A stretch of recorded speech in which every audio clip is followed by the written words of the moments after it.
very thankful to be able to introduce Lee Emery to talk about big data and little privacy. I've only met the man 5 minutes ago, and we've had a great time becoming friends.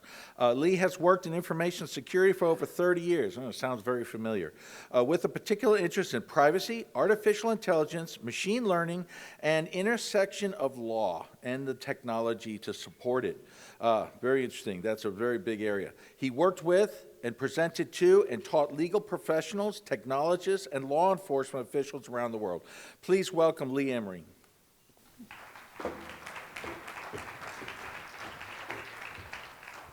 Thank you, Siggy. Hi, my name is Lee Emery. I'm here to talk to you guys about big data and little privacy we have left. Before I begin, I'm going to tell you I'm kind of informal. I talk a lot.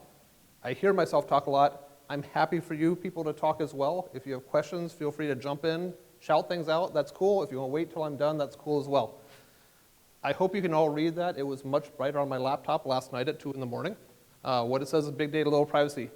Who here knows something about big data? Show of hands. Anyone?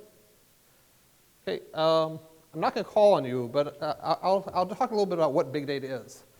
What's the difference between just data and big data? How has data changed in the last, say, 5, 10, 2 years? We've had data for a long time. Businesses collect data about us. Governments collect data about all of us. I think the last presenter, Heather, mentioned World War II and how big data at the time was used to accelerate warfare. And if you're interested in that, there's a fascinating book that I could recommend to you. Talk to me afterwards. We have more data today about every one of you than the what were the bad guys called in Nazi Germany? The ones who knew everything about people. Anyone? The Gestapo. Yes, the Gestapo. We have more files on you, Joe, than the Gestapo had on their primary targets. Not because there's a whole lot of people following you around. I apologize picking on you, but you talk, so I'm allowed. Not because we have people following you and tracing your every movement. We don't need to. We have machines for that. In fact, chances are you have one of those in your pocket. Let's talk about that and how that works. Oh, I should introduce myself a little more. So yeah, my name's Lee. I've been doing security for a long time. I work for Splunk, which is a vendor. Everything I say is me. The legal stuff, I'm not speaking for Splunk, I'm talking for myself because I've been doing this a long time and I find it interesting. Why do you care about what I say and do? I've been doing this for a long time, I've been teaching people for a long time. I find this a fascinating area of interest, and so I am always talking to people smarter than me and trying to synthesize what they say so I can give it to you in small bite-sized chunks. All right, so back to data and machine data. We have more data being processed now than ever before in the history of the world. Does that seem like an exaggeration? How much data is collected every single day today?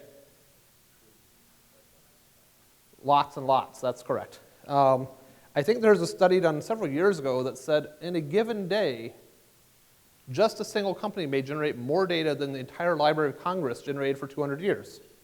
Does that surprise anyone? Why do we need all this information? Didn't we have enough before? What do we do when we have when we had lots of data before and we didn't have computers to analyze it? We did things like statistics, we did sampling, we did modeling. We took all the data and we took small pieces of the data to try to make good, useful conclusions. Does anyone remember Nielsen ratings? Like what, 1,500 households decide what the entire nation is going to watch for TV over the next seasons? Wasn't that enough? Why do we need more data?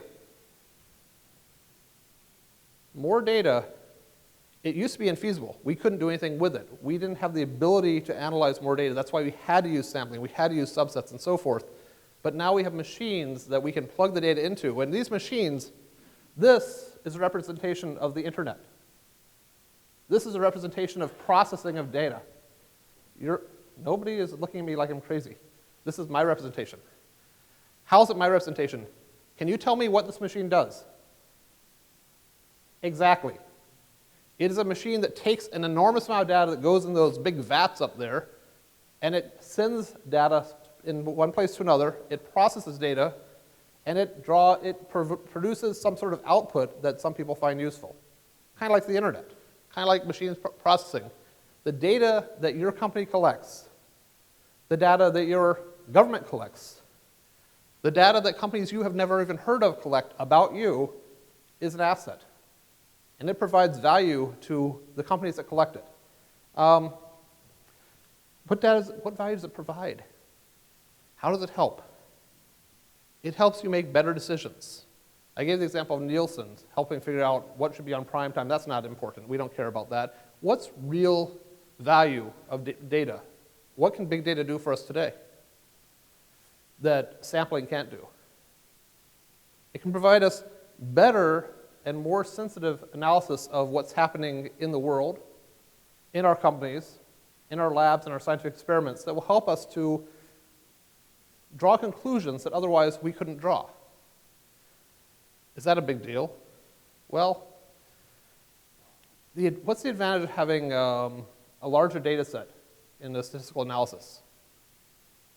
You have a larger degree of certainty, a lower likelihood of drawing the wrong conclusions, and you're able to have more sensitive detections of small variations. Doesn't sound like a big deal unless you're talking about medicine or health or economics or other business decisions.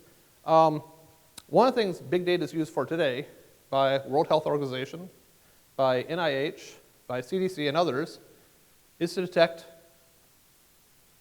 what's the word I'm looking for? Epidemics. Detect when people are getting the flu, when dogs are getting the flu, when Ebola is on the rise. Can you do that with a sample data set? You can, but you're going to have a higher error rate. You're going to miss information. Detecting when Ebola is on the rise in DRC or Uganda, the sooner you do it, the more effective it is. Having a better data set, having more complete data, is going to give you the ability to save lives. Having more complete data about your medical testing, about your drug testing, is going to help you separate useful investments of multi-billions of dollars for this particular medication from the ones that really aren't going to have the effect that you want. Having more data gives us more accuracy. That's fantastic. And now, for the first time ever, not only do we have so much data, we have the computers, the compute power, the storage, and the analytics to allow us to use that data effectively. What else can we do with this data? Well, we can categorize. When we have a big enough data set, sometimes it's so big that it becomes less useful rather than more, because we don't want to have too much noise. We want to be able to narrow down the focus to a select target group. What would be an example of a target group? Well, I received an ad in the mail the other day for AARP. Right? That's useful. It's very interesting. I was going to join because I would get discounts on things, except I don't qualify. They're wasting postage. Get me in a few years, maybe. I get advertisements for, what was it? Oh, I got an advertisement for feminine products. Well, don't judge. It happens. I got on a mailing list because I purchased some things at my wife's request, but being able to categorize people by their purchasing history, by their habits, by their income, by their geography, all these allow you to be more targeted in terms of what you're trying to do, whether you're trying to provide services, whether you're trying to sell products, whether you're trying to provide marketing, or whether you're trying to sell data to other companies. So really what we're trying to do is, with all this data, we're able to pick individuals like you, ma'am, and put you in a bucket and say that your characteristics say that you would probably be interested in this particular product or this service. Who here uses Netflix? Anyone? Really? Only a few? You're just disengaged, aren't you? Ma'am, do you use Netflix? Yeah. Okay, so they have a bucket for you. In fact, they have probably dozens of buckets for you because what they do, just like Amazon, just like Target, just like Walmart, just like all the other places you go to frequently, they keep track of the movies you watch, and the ones that you watch partway and then stop and never come back to, the ones you watch multiple times, and they figure out that you, ma'am, you look like you have a strong affinity for romantic comedies from the 80s. And so you're going to see on your list of next movies to watch, Alien versus Predator, right? Wait, maybe not that one. But they do market to you specifically, and to you, and to you, and everyone else who uses Netflix. They do this by virtue of having all this information. They're able to do a very successful job of identifying what you're going to be interested in, what you're going to want from them as a purchaser, what's going to appeal to you. They make mistakes? Sure, I mentioned a couple they made with me. We'll come back to some of the mistakes they make. Anyone heard about Target's mistake recently? Yeah? Yeah, okay. I'll give you very quickly. Target has amazing data scientists, and they figured out that purchasing patterns were highly predictive of women about to give birth. As a matter of fact, I think it was the skin lotion. Is that correct? Particular types of skin lotion are very popular among women expecting childbirth. That's really cool, right? Because a new mother is the most valuable customer in the world to companies. Because you get them, and you get them to start buying early on in their child's life, they will continue buying for 18 years. So Target, being really brilliant, said, let's start sending marketing about diapers and baby carriages and rockers to this young lady. And when her father received this baby-focused marketing from Target, he talked to his young teenage daughter and said, I think he went to Target and said, why are you sending this? And they said, well, she's pregnant. Only she wasn't, as far as he knew. And as far as she knew. Target knew before she did. So they had really effective buckets, very effective profiling. I see your look. And yes, it's frightening, isn't it? That, of all the ways to find out you're going to be a parent. Thank you, Target. They don't do that anymore. Not because it wasn't effective, not because it was wrong, but just because of the bad PR. Microsegmentation is extremely effective. It's the best use of marketing dollars for companies. Because you do not want to sell something to somebody that's never going to buy your product. You want to focus on the people that really will. So maybe When Harry Met Sally would be better than Alien versus Predator. Both good movies. All right, so what else can data be used for? Well, if you track historical incidents, facts, things that happened, you can draw conclusions because the past is the best predictor of future performance, right? Does anyone recognize this area here? Anyone? Where is it? It's right here, right? Is this? Hey, I have a pointer. We are right here, right now. If I could hold it steady. If I could just hold it steady. That's where we are. What do you see around where we are right now? Robberies, car theft, arson, projecting liquid onto a state official, which is actually a category on here, and other things. This information is used by cities, companies like Hunch and Predpol and Palantir and others, which capture all the city data about what happens in your town. Now, does it have to be crime? No. It could be water pressure. It could be power usage. It could be indigent population. It could be anything. But the data that's being collected anyway by your town can be tracked and can be used to draw conclusions. What conclusion do you draw from looking at this map? Anyone? I note that there is very little crime in this area. So it's probably a safer place to live if you have a houseboat. Very useful information because what do cities do with this? Deep breath. Um, They leverage law enforcement, they leverage support, services, tax base, and so on, the value. exactly, because you know what? A police officer that is preventing a crime from happening is a wonderful thing. A police officer who is 2 blocks down from a crime that's happening or 2 miles down, it's still a wonderful thing, but it doesn't have the effect that we want. We want to reduce crime. Sending law enforcement officers where crime is likely to occur, because it's where it has occurred, provides more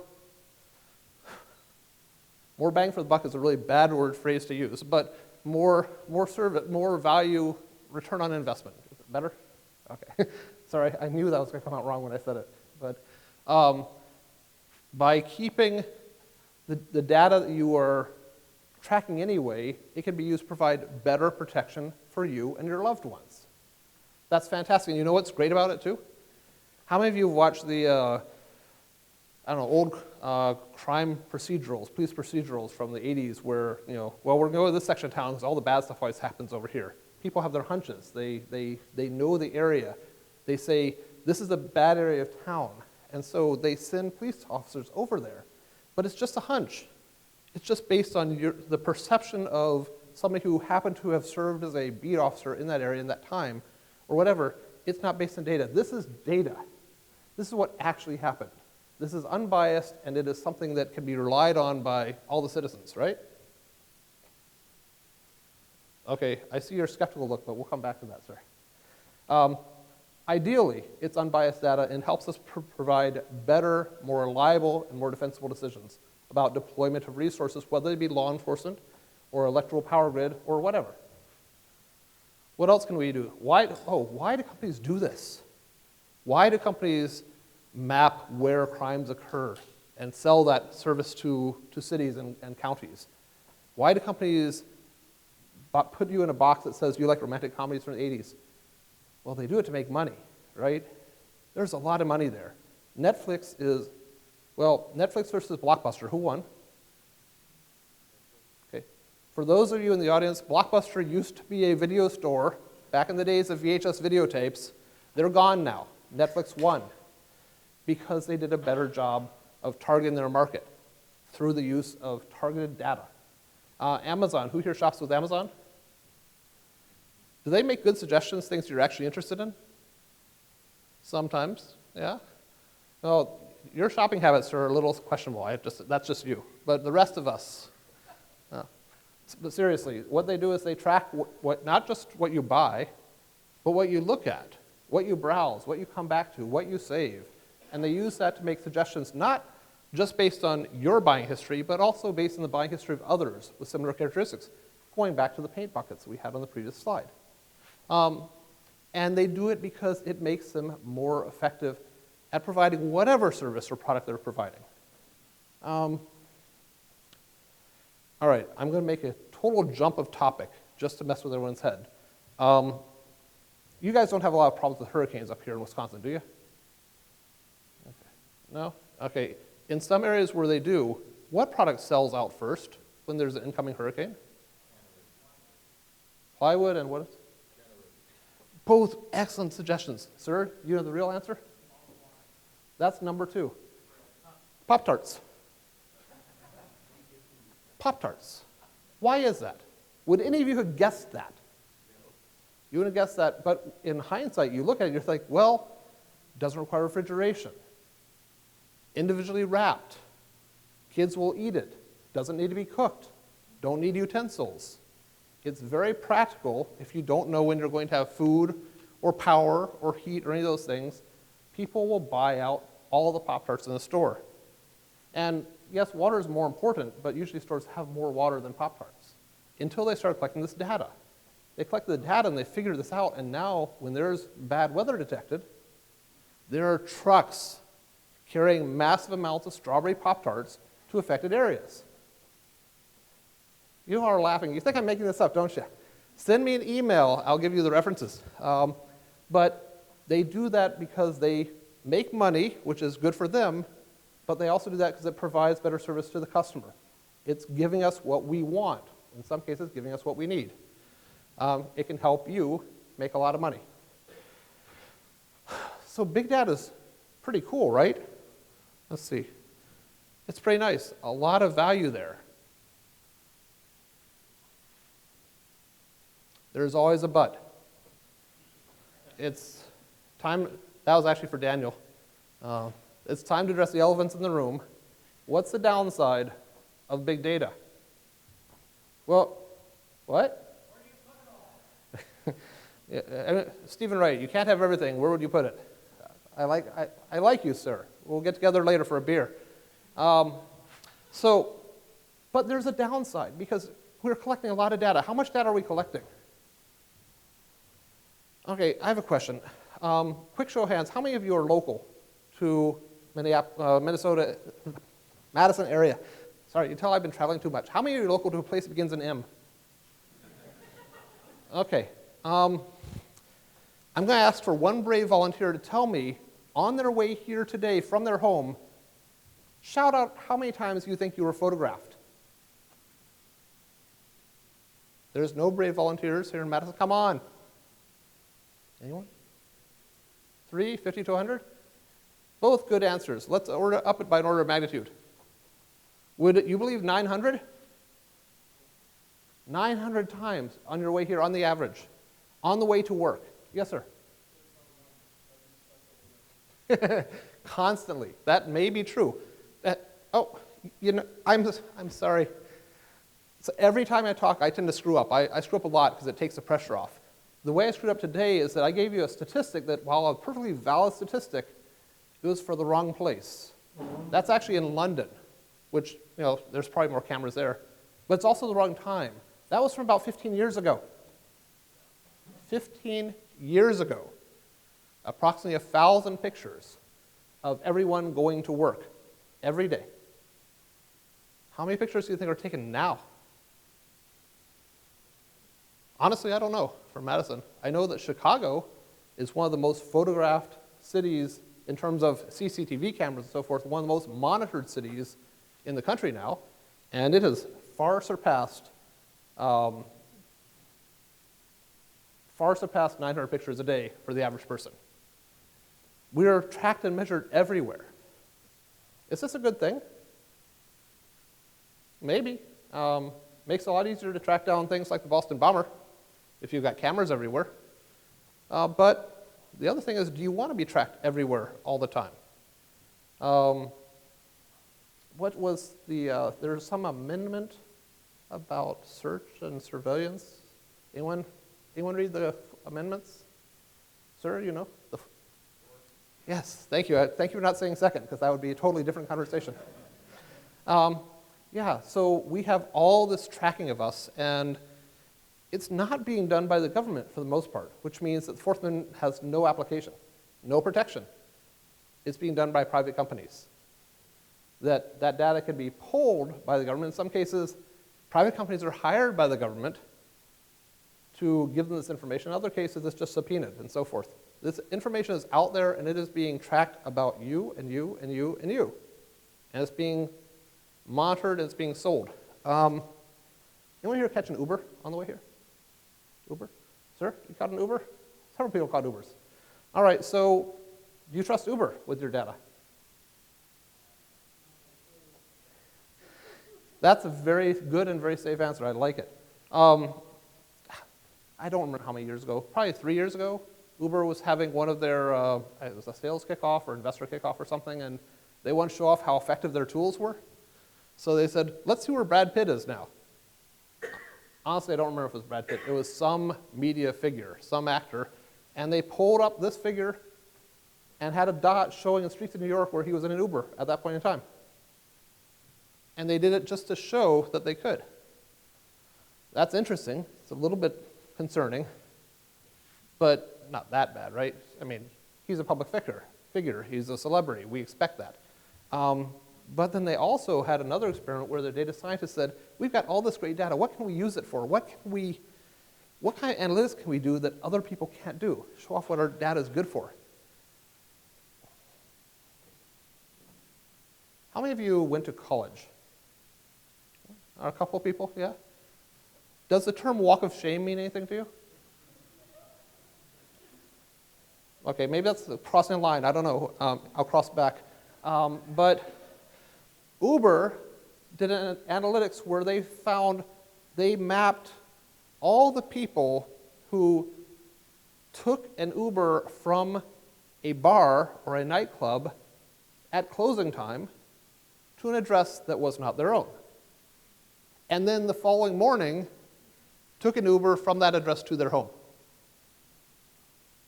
It's not right, is it?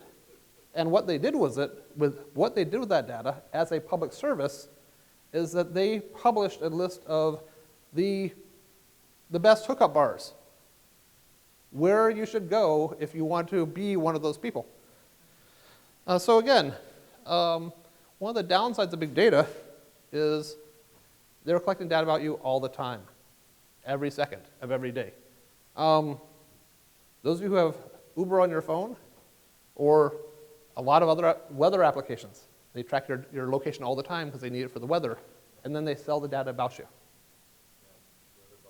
Yes, weather bugs. There's a lot of different programs out there. Most of the weather programs will use it. I think Dark Sky is one of the few that does not, at last I checked, for those of you who care about that stuff. They track the data about where you go, and they sell that information. They sell that information to cities for planning of route planning, for traffic planning, and so forth. They sell that information to stores to figure out what people go to what stores at what time, what people from what economic brackets frequent this area of town at this time, so developers can plan what types of buildings, what kind of stores they want to have in this region based on likely traffic and so forth. Are you scared yet? Oh, okay, give me a few more minutes. Okay. So some of you are thinking, it's okay that there's cameras out there. I'm out on the street. I put myself in the public view.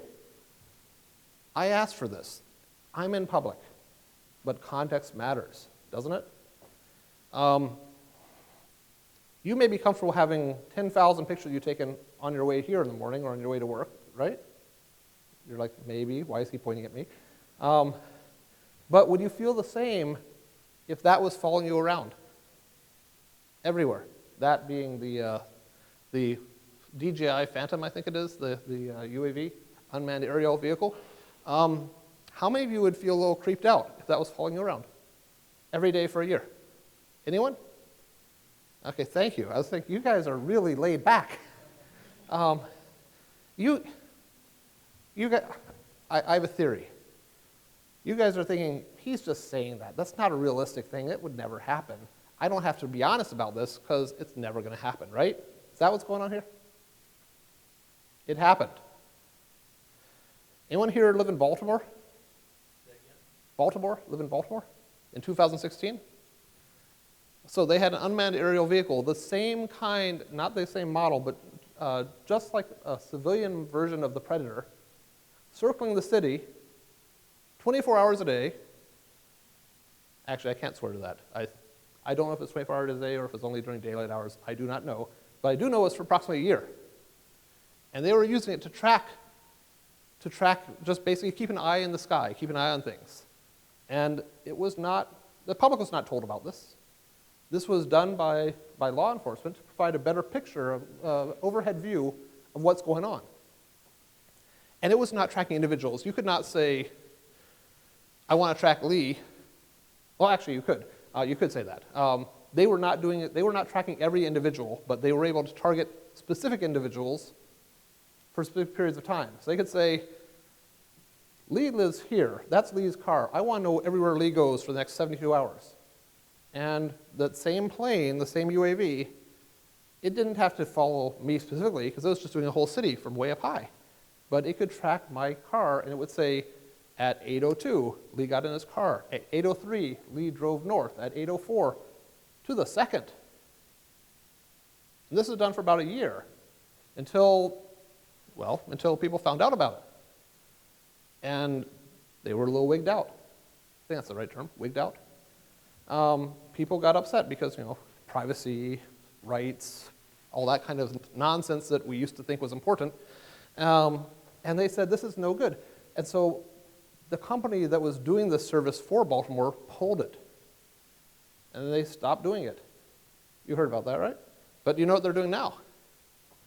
the Baltimore, the leaders are saying, well, we weren't doing it to track all of you. We were doing it to protect you because we think, or let me rephrase that, you think it's important that you know where police officers are and that you have proper law enforcement in place for your own good. You want that, don't you? Come on, tell me you want it. That's what they're doing. They were putting it as a service to the citizenry to monitor everyone all the time. Like, what are they called? Those cameras. What are So they have the cameras that was originally engineered for tow trucks to be able to pull license plate numbers live, and it's now attached to police cars, overhead bridges, and everything else, and it's used for traffic monitoring and for chasing down. It was actually provided, was designed to provide for people who didn't pay their car payments so they could go and get their car. And even more than that, let's bring this to present day. Anyone heard about ICE? Anything about ICE over the last weekend? The raids on illegal immigrants? That data, that same data, license plate data, was turned over to ICE to be used in tracking down people who may or may not have a legal right to be in this country for raids. How many of you worked for the federal government or state government at some point in time? So you all, your fingerprints are everywhere, right? You know China has them, right? You accept that. How many of you have never given your biometric data to the government? Really, sir? Oh, do you have a driver's license?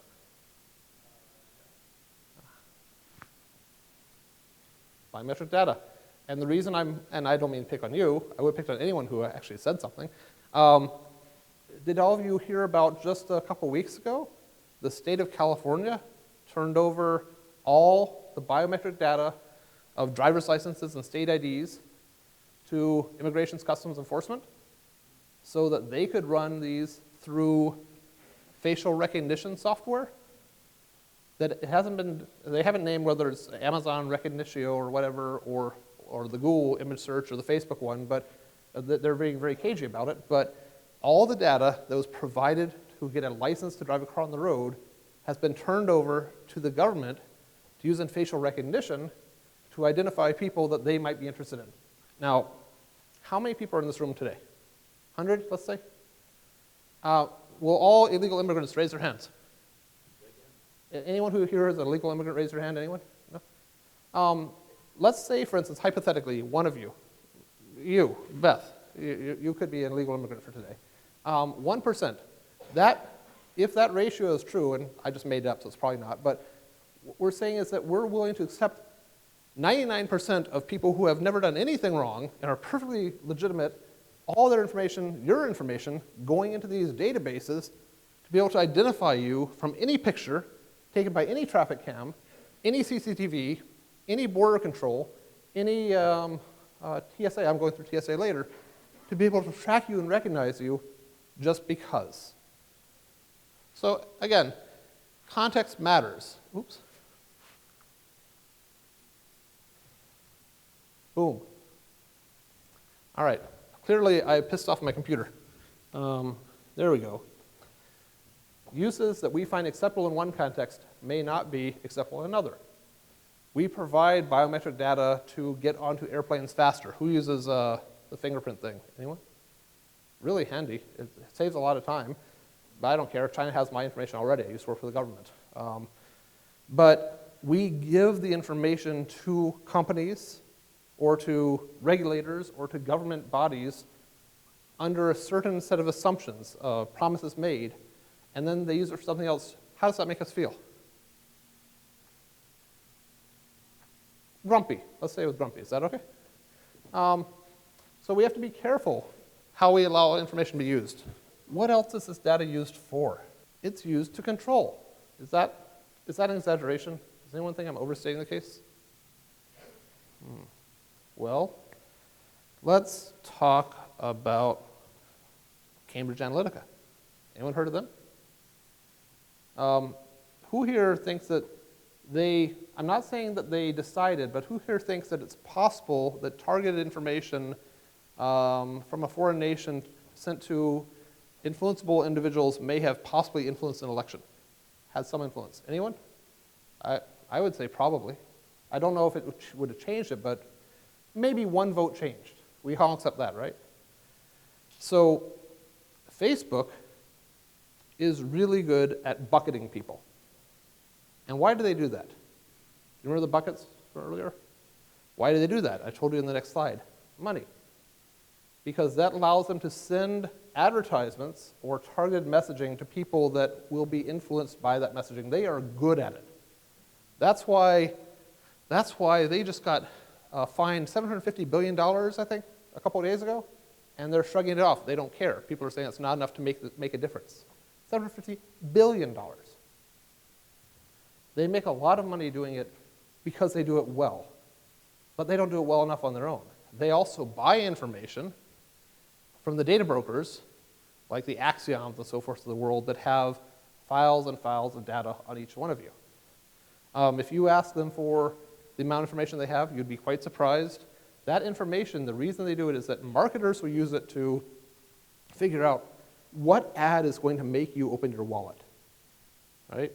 Or political parties use it to figure out what topic or what article is going to make you most likely to question or reconsider your vote.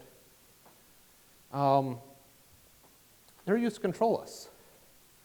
They're used to control us individually, but they're also this data is used to control other things, like our cars. Who here has a Mercedes? I don't either. Too rich for my blood. One of the nice things about the new Mercedes, one of the really cool things, is that most of you probably have cars that have like the lane assist that keep you in your lane and beep when you turn on your signal and there's somebody in your blind spot. You all have that, right? Some of you have that. You know what I'm talking about. You've rented a car before. Okay, so the Mercedes takes it a step farther. It's really cool. Not only does it have the automatic adaptive cruise control, which slows down if the person in front of you is going slow, it also will identify if there's an incipient accident. It will decide whether to slam on the brakes or to swerve to the left or to the right, or to the left for you, or to the right.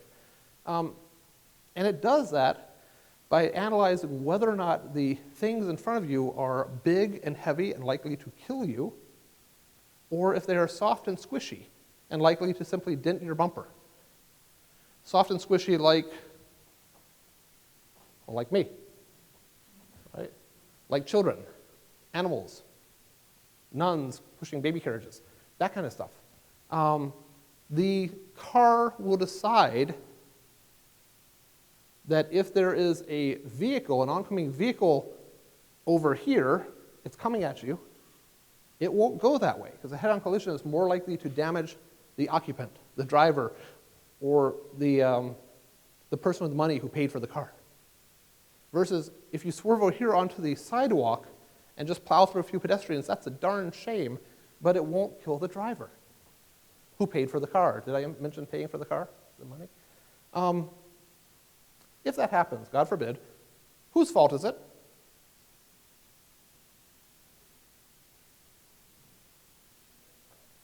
The person behind the wheel. Well, what if somebody in the other section lost control, had a blowout, and flew into your lane? You're not touching the wheel. You're touching the wheel, but the car takes control without you doing anything. Are you responsible because you're driving, you happen to have the bad luck? Is Mercedes responsible because they sold that feature? Is the programmer responsible? Are you as a driver responsible for not turning off that feature and saying, my life and that of my child is not worth more than some random nun? And I ask this question and throw it out there because I don't know the answer. It's a hard question. It's a really hard question, but we are ceding control over parts of our lives to computers, to programmers, to companies, and to data. And we should be aware of that as we make these decisions, because we are allowing the companies to tie the strings to ourselves. It is controlling us more. Show of hands, how many of you knew about the car example I just gave? Okay, wow, I'm actually really impressed. Okay, bubbles, news bubbles. How many of you know about news bubbles? The news that you get every day on the computer, not on the TV, well, maybe on the TV, but to come, but on your computer, the news alerts that pop up on your computer on your phone, are they the same for your phone and my phone? They're different. They're individually focused. They're targeted to you and to me based on what we have responded to in the past. What email links we've clicked. What groups we've liked on Facebook. What pages we've gone to because Facebook has cookies on pages that have nothing to do with Facebook. And Verizon, who here uses Verizon? Super cookies, you guys remember that? You could say, turn off your cookies, it would still track everywhere you went. And I think they were stopped a few years ago. So, what do you do about it? Is there anything to do about it? Well, I'm not so naive as to think you can just put up your hand and say stop. But I will say, you can say, whoa, slow down there a little bit. Who here saw the fantastic presentation by Kashmir, or first thing this morning?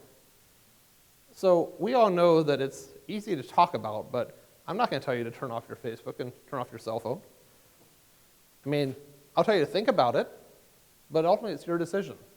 You control how much data you give away. You control what services you're willing to trade your data for. But you should do this knowing that this information is being tracked, is being marketed, and is being changed and sent out to other companies. You may never know who's going to get your data.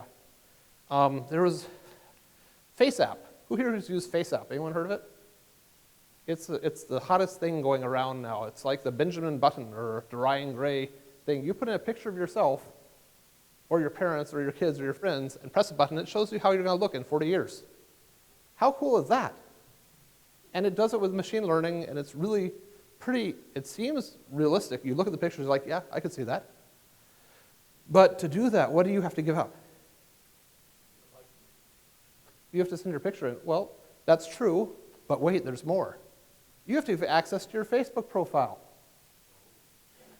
which includes not just that one picture, but all your pictures and all your friends' pictures. So if you want that to not happen to you, not only do you not have to give them permission, you have to stop all your friends from getting their permission or take your picture off all their pages. Can you do it? No, can't do it. Did I mention the companies in Russia? It was just started up very recently. Since the last election cycle anyway, be aware that that information is getting out there. Your information about you has value. Information about you is being used in ways that you may be fine with, but you should really think about it. You should talk to your family about it. You should talk to your kids about it. And be aware of it. If you're interested in learning more, well, A, come talk to me or drop me an email. B, if you really don't want to hear me talk anymore and are tired of me, then you should watch the movie Terms and Conditions May Apply. It's on YouTube and Amazon, and it's free. It's you can get it for free on YouTube anyway. Terms and Conditions May Apply. You will recognize people that you've read about and so forth. You'll see videos of people, interviews, saying things you're like, really? That person said that? Go watch that. And then go watch The Creepy Line. Has anyone heard about The Creepy Line? So people were talking to, I'm not sure, I'm putting this as a caveat, I think it was the CEO of Google, Eric Schmidt? I think he said that we at Google recognize that we're using all this data to provide services, and sometimes there's service we provide that might go all the way to being a little bit creepy. Think Target and the pregnant girl. We try to get as close as we can to that creepy line without crossing it. That's their mark, as close as we can to that creepy line. There's a movie based on that called The Creepy Line. Go watch that if you'd like to learn more. And there's a fantastic amount of articles and books and so forth about it. If you're interested in learning more, drop me a note. And with that, I think I left a little bit of time for good questions, only good questions. Anyone have any good questions? Yes, sir. No, that's a really, really good question because, Louis Brandeis, who talked about our right to be let alone, which is kind of the foundation of privacy in this country, was concerned about the government. Originally, GDPR and the German state were concerned about abuse of privacy by the government. And there's a lot of historical reasons for that, which are fascinating, but too far to go in this conversation. That's what it's designed for. People did not realize, the litigators, the lawmakers didn't realize at the time that there were going to be so many companies collecting so much data that we would have the capability to collect it all, and that people would be so willing to give away so much information. I really don't know the answer to that. I'm sorry I can't give you an off-the-cuff answer, but that's a really darn good question. That qualifies as a good question. I didn't say I had the answer. Anyone else? Then, with that said, it's really been a pleasure talking with you. All right. Very good. Thank you, Michelle.